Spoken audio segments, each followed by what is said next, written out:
बोळेगाव रेती टेंडर, शासकीय रेती घाट अवैधरित्या उत्खनन सुरू.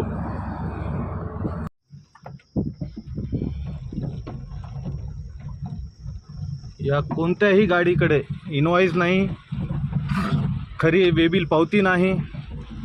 या कोणत्याही गाड्यांकडे शेकडो गाड्याने उत्खनन चालू आहे, दिवस रात्र 24 तास. आणि हे फक्त बिलोलीचे तहसीलदार श्री गजानन शिंदे यांच्या आशीर्वादाने होत आहे. कोणत्याही गाडीकडे नाही आहे.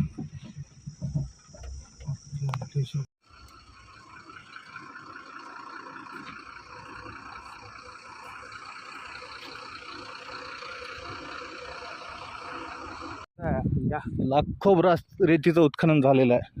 जितक्या ब्रासची शासनाने नेमून दिलेली परवानगी होती त्याच्या 10-20 पटीने उत्खनन झालेलं आहे. सगळीकडे तुम्ही शकता, हे पहा 20-30 खड्डे आहेत. लाखो 20 पटीने 25 पटीने झालेलं आहे. जितके नेमून दिलेले ब्रास होते त्याच्या 20 ते 25 पटीने उत्खनन झालेलं आहे. आणि जे तुम्हाला दिसतात ते विने उत्खनन जातात, पाहू शकता. अवैधरित्या मशिदीने उत्खनन चालूच आहे.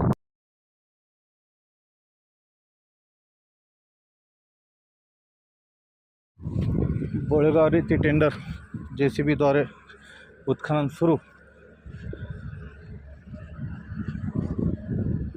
बघा, मशीनने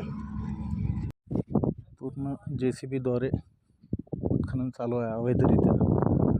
याची परवानगी आहे का? हा माझा तहसीलदारांना जिल्हाधिकाऱ्यांना प्रश्न आहे. बोळेगाव रेती टेंडर सर्व मशीनद्वारे उत्खनन चालू.